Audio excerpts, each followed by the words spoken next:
Students, इस question में हमसे पूछा हुआ है which of the following are arranged in an increasing order of their bond strength.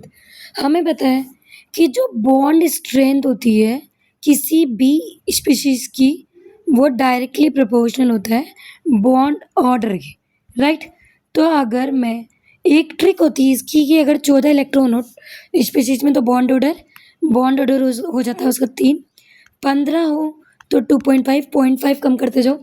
16 में 2, 17 में 1.5, 18 में 1। सेम ऐसे ही करना है 13 में 2.5 और 12 में 2। ऐसे पॉइंट 5 कम करते रहना।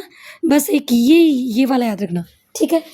तो अगर मैं O2 माइनस में देखूँ तो ऑक्सीजन का जो एटॉमिक नंबर होता है वो 8 होता है।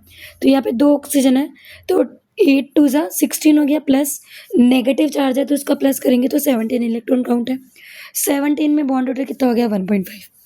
O2 का इलेक्ट्रॉन काउंट 16 है, 16 में बॉन्ड ऑर्डर 2 और O2 प्लस 2 में 16 प्लस 2 का मतलब उसने 2 इलेक्ट्रॉन दे दिया तो -2 कर दो, ठीक है। तो इलेक्ट्रॉन काउंट कितना हो गया 16 - 2 14 इलेक्ट्रॉन, तो बॉन्ड ऑर्डर 3 हो गया।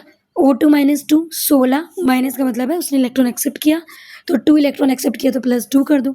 16 + 2 18 इलेक्ट्रॉन, तो अपना बॉन्ड ऑर्डर कितना हो गया 1। तो मैंने क्या बोला, बॉन्ड ऑर्डर के डायरेक्टली प्रोपोर्शनल होता है बॉन्ड स्ट्रेंथ, राइट। तो बॉन्ड ऑर्डर सबसे ज़्यादा किस में है O2 + 2 में। O2 + 2 के बाद में बॉन्ड ऑर्डर किसका है O2 का। O2 के बाद में O2 माइनस, O2 माइनस के बाद में O2 - 2। वैसे भी एंटी बॉन्डिंग में इलेक्ट्रॉन जाएंगे तो बॉन्ड ऑर्डर वैसे भी कम होगा। तो इसका आंसर देखो O2 + O2 O2 minus O2 - 2। तो इसका करेक्ट आंसर आएगा आंसर बी। अगर आपको मेरा वीडियो पसंद आए तो प्लीज़ लाइक कीजिए, शेयर कीजिए एंड कमेंट कीजिए।